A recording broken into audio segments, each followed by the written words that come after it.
Après avoir fait Google contre Apple et Samsung contre Apple, on a remarqué que de manière objective, ces deux marques gagnent tout le temps contre Apple. Mais qu'en est-il entre les deux? Et bien dans cette vidéo, on va répondre à cette question. Salut tout le monde, c'est les steaks, j'espère que vous êtes tous très bien. Et aujourd'hui, on se retrouve dans une nouvelle vidéo débat, encore une fois avec moi-même. Oui, je vais le dire à chaque fois, je pense, parce que je prévois un jour de faire ça avec quelqu'un qui est vraiment genre pour une marque parmi les deux que je vais faire. Voilà. Donc aujourd'hui, on se retrouve pour une nouvelle vidéo de qui va dépasser qui. Et aujourd'hui, c'est Google contre Samsung. Et oui, pour voir lequel est le meilleur entre les deux. Donc installez-vous bien, prenez votre popcorn et préparez votre clavier si vous voulez trash talk dans les commentaires. Sur ce, commençons avec l'écran. Le Google Pixel 9 Pro XL lui possède un écran OLED de 6,8 pouces avec une résolution de 2999 pixels sur 1344 pixels. Un écran 120 Hz. J'ai été très précis pour celui-là parce que vous allez voir comme quoi ça se joue à une toute petite différence avec le Galaxy S24.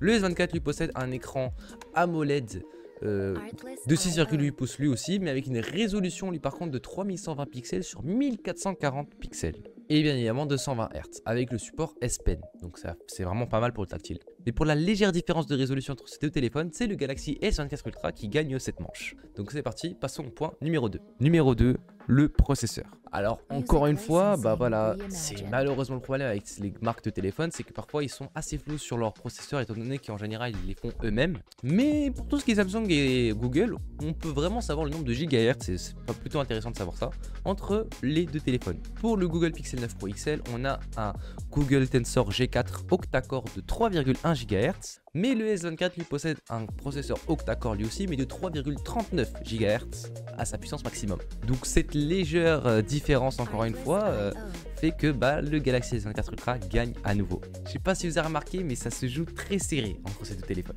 Passons au point numéro 3. Numéro 3, l'appareil photo. Pour le Google Pixel 9 Pro XL, lui possède une caméra principale de 50 mégapixels, une deuxième de 48 et une autre de 48, avec une caméra avant de 24 mégapixels, tout cela optimisé avec Google AI, en l'occurrence Gemini. Le Galaxy S24 Ultra lui par contre possède une caméra principale de 200 mégapixels, une de 12, une de 50 et une de 10, étant donné qu'elle a 4 caméras. Avec une caméra avant de 12 mégapixels elle aussi, et en prenant en compte qu'elle a un zoom optique x10 et le zoom numérique la propulsant jusqu'à un zoom x100. Ça c'est concernant la caméra, mais concernant la vidéo, le Samsung Galaxy S24 Ultra lui peut filmer en 8K 30 fps et le Google Pixel 9 Pro XL lui peut filmer en 8K 60 fps. Alors on pourrait dire qu'avec cette légère différence, le Google Pixel 9 gagnerait, mais étant donné que le Samsung Galaxy S24 Ultra a les résolutions supérieures par rapport au Google Pixel 9, le S24 gagne encore une fois cette manche. Et tout ça grâce surtout vraiment à sa résolution plutôt élevée vraiment par rapport au Pixel 9 et bien évidemment son zoom qui est beaucoup plus élevé elle aussi. Sur ce, passons au prochain. Numéro 4, la mémoire RAM. Alors concernant la mémoire RAM, ça va être match nul étant donné que les deux téléphones possèdent 12 Go de RAM. Et oui, c'est rapide. Numéro 5, le stockage. Encore une fois, match nul, j'aurais pu mettre les deux ensemble je pense, mais les deux possèdent jusqu'à 1 Tera de stockage en fonction de quel appareil vous allez acheter. Passons au prochain point. Numéro 5, la batterie.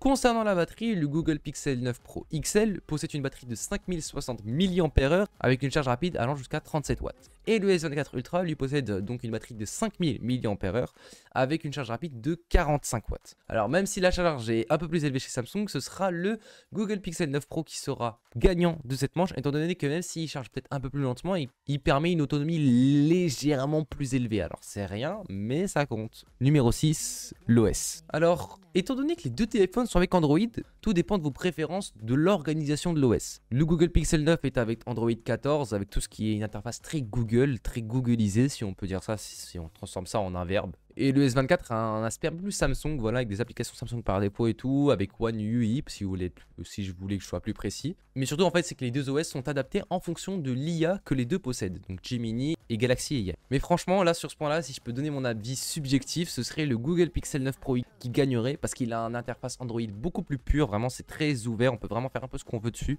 et il est beaucoup plus personnalisable par rapport à Samsung. Donc, bon, ma petite préférence, les amis. Vous m'en voudrez pas, après si vraiment ça sera serré à la fin, vous pourrez avoir votre propre réponse. En tout cas les amis, passons au prochain point. Numéro 7, la connectivité. La connectivité, je le rappelle encore une fois, c'est simplement les technologies permettant de connecter l'appareil de différentes manières présentes dans le téléphone. Pour le Google Pixel 9 Pro XL, il possède donc lui le Wi-Fi 7 avec le Bluetooth 5.3 et le Samsung Galaxy S24 Ultra possède lui, donc lui aussi le Wi-Fi 7 et le Bluetooth 5.3. Donc, bah, égalité les amis. Sur ce, passons au prochain point. Numéro 8, le design et les matériaux. Le Galaxy Pixel 9 Pro XL, lui, comme je vous l'ai dit là, il est en titanium, avec un poids total de 221 grammes, tandis que le Galaxy S24 Ultra est lui fait en aluminium, mais fait 232 grammes.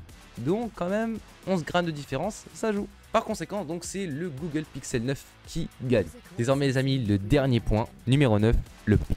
Le prix les amis, c'est vraiment ce qui fait clôturer chacune de ces vidéos, parce que c'est ça qui va vraiment dire quel est le téléphone le plus abordable par rapport au prix. Donc le Google Pixel 9 Pro XL est vendu au prix de 1199 € avec le stockage de base de 256 Go. Et nous avons le Samsung Galaxy S24 Ultra qui lui se vend à partir de 1469 € à partir de 256 Go.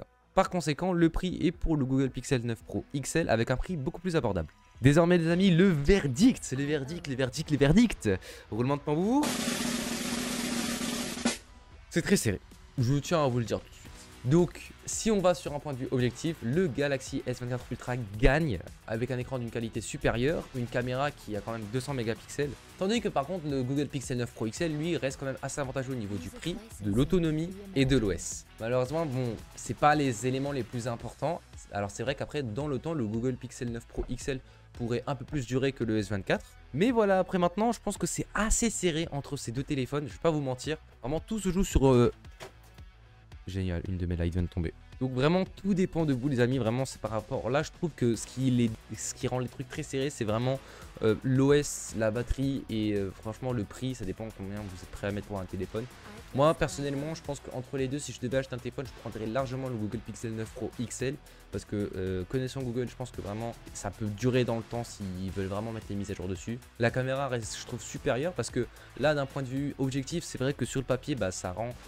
On pourrait penser que le S24 donne une qualité vidéo meilleure, mais après pour l'avoir déjà testé en magasin, connaissant Samsung, et je pense que vous l'avez déjà tous remarqué, en général les vidéos sont un peu grésillées quand on est à la qualité maximum parce qu'ils overclockent un peu les caméras, mais ça après c'est pas officiel. Voilà, vraiment ça c'est mon point de vue personnel je trouve. En tout cas les amis, j'espère que cette vidéo vous aura plu et que vous aura fait plaisir. Que vous m'avez pas trop trash talk, après dans le cas je verrai en commentaire, mais si vous avez envie, allez-y, je me ferai un plaisir de les lire. Sur ce les amis, n'hésitez pas à vous abonner et partager la vidéo, vraiment partagez-la, ça fait super plaisir, vraiment on monte assez vite en abonnés ces derniers temps je trouve, donc ça fait vraiment plaisir les amis, vraiment on est nombreux de fous sur la chaîne, ça fait super plaisir. N'hésitez pas à me suivre sur mes réseaux, hein. Vraiment je suis souvent en live, hier je l'étais, ou alors non si je la poste le jeudi, bah, je serai en live samedi, je sais pas trop quand est-ce que je vais poster celle-là. Mais bref en tout cas si vous voulez vraiment rester à l'affût de si je fais un live le samedi soir, ou même le mercredi, mais ça reste assez rare, bah dites-le moi, et sachez que tout sera sur mon Insta, donc allez vous follow à mon Insta. Sur ces amis, restez comme vous êtes et restez des geeks. Peace.